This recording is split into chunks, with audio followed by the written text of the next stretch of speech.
అందరికీ నమస్కారం. ఆంధ్రప్రదేశ్ మంత్రి నారా లోకేష్ గారు ఒక ట్వీట్ చేశారు. జగన్మోహన్ రెడ్డి గారిని విమర్శిస్తూ తిరుపతి లడ్డూ ప్రసాదంలో కల్తీ జరిగింది. దానికి జగన్మోహన్ రెడ్డిదే పాపం అంటూ జగన్మోహన్ రెడ్డి ఇన్వాల్వ్మెంట్ ఉందని చెప్పి నాలా ఇంకా విమర్శల్లో మామూలుగా విమర్శలు కాదు. ఇంకా నువ్వు ఇంకా అయిపోయింది, నీ పని అయిపోయింది, రేపు న్యాయకోర్టులోనే నీకు శిక్ష తప్పదు. ఆయన ఈరోజు కొత్తగా మీ నాయన ఎన్ని పెట్టినాడు, ఎన్ని కేసులు పెట్టినాడు, ఆ కేసులన్నీ ఆయన తిరుగుతూనే ఉన్నాడు, కోర్టుల చుట్టూ తిరుగుతూనే ఉన్నాడు. మీరు పెట్టిన కేసులు మామూలు కేసులు కాదు కదా, ఆయన తిరుగుతూనే ఉంటారు. కానీ ఈ లడ్డూ ప్రసాదం విషయంలో జగన్మోహన్ రెడ్డి గారే ప్రధానమంత్రి గారికి లేఖ రాశారు. ఇది ఇట్లా అలిగేషన్స్ వస్తున్నాయి, పవిత్రమైన పుణ్యక్షేత్రం తిరుమల వెంకటేశ్వర స్వామిని చాలా ఆరాధ్యంగా చాలామంది కొలుస్తుంటారు, భావిస్తుంటారు, పూజిస్తుంటారు. ఆ లడ్డు ప్రసాదం గురించి చంద్రబాబు గారు నోటుకు వచ్చినట్టు మాట్లాడుతున్నారు. దీని మీద సిబిఐ ఎంక్వైరీ కానీ సుప్రీంకోర్టు జడ్జితో కానీ విచారణ జరపండి, ఎంతవరకు నిజాలు ప్రజలకు తెలియాలి. చంద్రబాబు కథ తెలుసు కదా, మోసపు మాటలు, అబద్ధపు మాటలు అని చెప్పి జగన్మోహన్ రెడ్డి గారే ప్రధానమంత్రికి లేఖ రాశారు.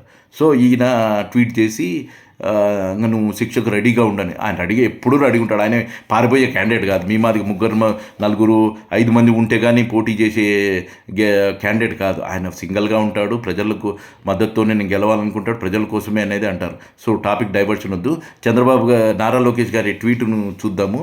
దాంట్లో నిజాలు ఎంత ఉన్నాయి, ఎంత కామెడీ ఉండేది కూడా మీకు కూడా కొంచెం హాస్యము అప్పుడు. ఎందుకంటే 3-4 రోజుల నుంచి చాలా సీరియస్గా డిస్కషన్ జరుగుతుంది. నారా లోకేష్ది ఒక కామెడీగా మనము కొంచెం రిలాక్స్ అవ్వడానికి, నవ్వుకోవడానికి బాగుంటుంది. ఎందుకంటే ఇతను ట్వీట్ చేశారు, జగన్మోహన్ రెడ్డిని విమర్శించారు, తిరుపతి లడ్డు ప్రసాదంలో కల్తీ జరిగిందని.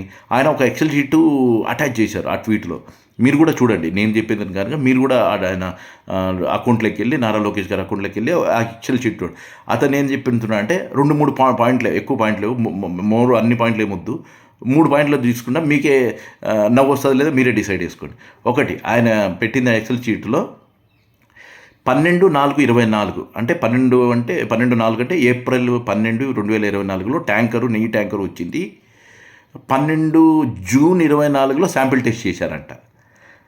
ఏప్రిల్లో వస్తే జూన్లో టెస్ట్ చేసిన, అంటే 2 నెలలు ట్యాంకర్ను హోల్డ్ చేసి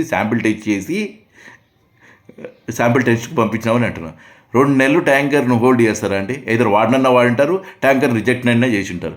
ఈయన చెప్పే ప్రకారము 2 నెలలు హోల్డ్ చేసాం, శాంపిల్ టెస్ట్ చేసామని. ఇది నవ్వాలన్నా వద్దా మీరే ఆలోచించండి. 2 నెలలు అసలు నెయ్యి పాడవకుండా అట్లే ఉంటుందా అండి? ట్యాంకర్లో పెడితే ఏదో రిజెక్ట్ అన్నా ఉంటుంది, ఇంకా వాడినన్నా వాడింటారు. అదొక కామెడీ. రెండోది, అతను చెప్పే ప్రకారము ఏప్రిల్ 12వ తారీఖు ట్యాంకర్ వచ్చిందని చెప్తున్నాడు. కానీ ఏపీ గవర్నమెంట్ ప్రొక్యూర్మెంట్ సైట్లో అఫీషియల్గా అది ఎవరు మ్యానిపులేట్ చేయలేరు. వీళ్ళు చెప్పినట్టు నోటికి వచ్చినట్టు మాటలు కాదు. గవర్నమెంట్ అఫీషియల్స్ అనేది ఒక పోర్టల్ ఉంటుంది. దాంట్లో ఏం చెప్పారంటే 20 మే తారీఖున ఏఆర్ ఫుడ్స్కు 20 మే 2024న ఏఆర్ సంస్థకు కాంట్రాక్ట్లో పాల్గొన్నందుకు గాను బిడ్డును స్వీకరిస్తున్నామని యూపీ ప్రొక్యూర్మెంట్ సైట్లోంచి వాళ్ళు అఫీషియల్గా లెటర్ రిలీజ్ చేశారు. ఇంకా మీరు సప్లై చేయండి, మీకు ఈ టెండర్ వచ్చిందని చెప్పి. మళ్ళీ మే 20వ తారీఖున టెండర్ రిలీజ్ చేస్తే ఏప్రిల్ తారీఖునే ట్యాంకర్ ముందు వచ్చేస్తుందా? వాని కాంట్రాక్టు ఫైనలైజ్ కాకుండా ఒకటి సప్లై చేసేస్తాడా? ఇది ఒకటి కామెడీ కాదా? ఇక్కడే దొరికిపోయారు వీళ్ళు. ఎంత రెడ్ హ్యాండెడ్గా దొరికిపోయారంటే అది. తర్వాత జగన్మోహన్ రెడ్డి గారిని విమర్శిస్తున్నారు. జగన్మోహన్ రెడ్డి గారిని విమర్శించడానికి ఫస్ట్ ఆఫ్ ఆల్ ఈ ఏఆర్ ఫుడ్స్ అనేది 2014-19లో అసలు సప్లై చేయలేదని టీటీడీ డేటా చెప్తుంది, ఈవో గారు చెప్తున్నారు. ఏఆర్ ఫుడ్స్లో కల్తీ జరిగిందనేది చంద్రబాబు నాయుడు గారి అలిగేషన్. ఏఆర్ ఫుడ్స్ ద్వారా నెయ్యి సప్లై అయింది, కల్తీ అయిందని. అసలు సప్లైయే చేయలేదు.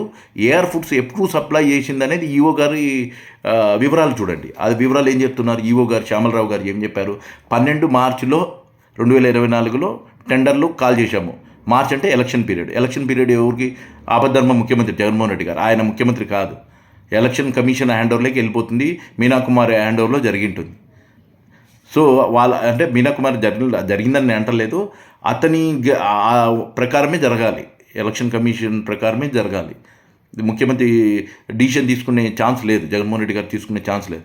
తర్వాత మే 12 మార్చిన టెండర్లు చూస్తే మే 8వ తారీఖున ఫైనలైజ్ అయినాయి. 12 జూన్లో సప్లై చేశారు 4 ట్యాంకర్లు అనేది ఈవో శ్యామలరావు గారు చెప్పారు.